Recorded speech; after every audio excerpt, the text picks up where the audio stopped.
morning, ladies and gentlemen. We are on the next episode of Jan Ki Baat, and as you know, we're tracking Delhi Literature Festival, and we're fortunate to have with us one of the panelists and the author, Anna Madeline, who's joining us. Thank you so much for joining us, ma'am, who's a writer and a journalist.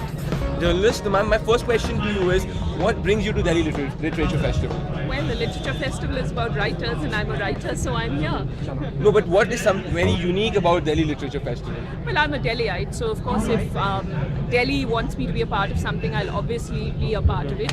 Second, I think the audience here, I'm just amazed. I'm so proud of my city that there are so many people who have turned out, such a large number of people to listen to writers, and it's a very engaged, interested audience. It's not like they've come to Delhi Haat to eat dosas and samosas and they then dropped by here. I can see there are people who are here specifically for specific sessions.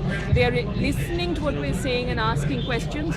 So, I mean, I can't think of a better place for a writer to be. Correct. So I was listening to you, you talked about a lot of difference between the utility of a blog and the book.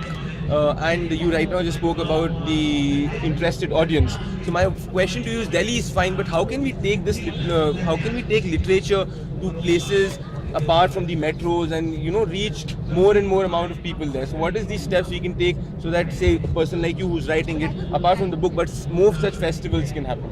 Well, firstly, I don't think that the cities need to take literature to smaller towns and cities, because the smaller towns and cities are reading a lot more than we realize. Okay. The problem, though, is that many of our literature festivals are only focusing on English language writers. Of course, I shouldn't be complaining because I'm an English language writer, but I think I miss the fact that I want to listen to writers who are writers in Hindi and my mother tongue, Malayalam, and Great. All other languages, and I think that is a big vacuum in the prominent literature festivals that get covered by the so-called national media in our country. और ma'am, जैसे कि आपने बात की और मैंने भी ये चीज़ ऑब्जर्व की थी कि पूरे पैनलिस्ट में I found all of them English authors, and कल के जो पैनल था मैं उसमें मैंने ये पाया था कि you only had certain Hindi panel. So why don't we have a panel in which in English writer is there, a regional Malayalam writer is there, Punjabi में इसने लिखी है, तो तभी तो एक क्रॉस कल्चरल कनेक्ट आगे बढ़ेगा. तो ऐसा क्यों नहीं होता है?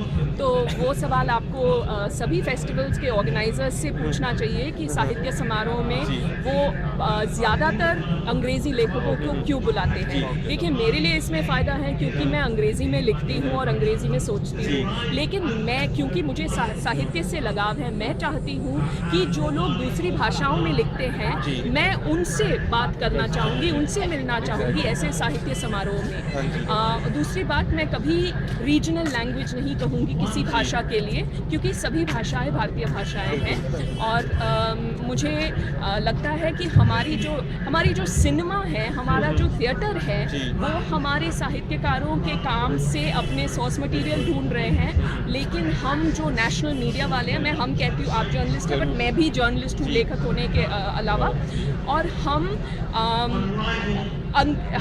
अपने आप को जब नेशनल मीडिया कहते हैं तो हमें सभी नेशनल लैंग्वेजेस को कवर करने चाहिए, और हम करते नहीं हैं. हमें सभी नेशनल आर्ट्स को कवर करने चाहिए, सभी सिनेमास को कवर करने चाहिए, हम करते नहीं हैं, तो कसूर हमारा है. मैम, मेरा आखिरी सवाल, आपने थिएटर से बात की और मेरा भी खुद का थिएटर का बैकग्राउंड है. मेरे को याद है कि कोर्ट मार्शल प्ले हम लोग ने कैसे स्वदेश दीपक जी की लिखी हुई पुस्तक से ही लिया था. तो मैं ये देखता हूँ कि यंग जो लोग हैं आज में, उनमें इतनी रुचि, या तो उनको अवेयरनेस नहीं है हमारे जो हिंदी साहित्य है, जो हमारी दूसरी भाषाएं हैं उनके साहित्य के बारे में, तो उसमें अवेयरनेस हम कैसे बढ़ा सकते हैं, रुचि कैसे बढ़ा सकते हैं हमारे जो यंग लोग, अभी जो हमारे सो कॉल्ड डेमोग्राफिक डिविडेंड है उसका? मुझे नहीं लगता, जो आप कह रहे हैं, मुझे नहीं लगता कि हमारे भारतीय भाषाओं में यंग लोगों की रुचि नहीं है. जो बड़े शहरों में अंग्रेज़ी बोलने वाले स्टूडेंट्स को शायद बाकी भाषाओं के साहित्य में रुचि इसलिए नहीं है क्योंकि हमारे एजुकेशन सिस्टम ने उनको ये रुचि, मतलब इस रुचि की शुरुआत एजुकेशन सिस्टम से होना चाहिए, और वो नहीं हो रहा है. बट सभी भाषाओं में जो लिखने वाले लेखक है, उनके उपन्यास, उनकी जो कहानियाँ और कविताएं कौन पढ़ते हैं? यंग लोग ही तो पढ़ते हैं. बट एक किस्म का एक डेमोग्राफिक है जो बहुत पावरफुल पावरफुल है, क्योंकि हमारे देश में जो लोग इंग्लिश मीडियम स्कूल से गुजरते हैं वो बहुत ही पावरफुल है, वो ओपिनियन मेकर्स होते हैं और उनको भी सभी भाषाओं का साहित्य पढ़ना चाहिए। बट वो कब होगा? जब अनुवाद होंगे, अच्छे अनुवाद होंगे। तो आप हमारे पब्लिशर से कहना चाहिए कि हमारे भारतीय उपन्यासों का भी अनुवाद करवाया जाना चाहिए।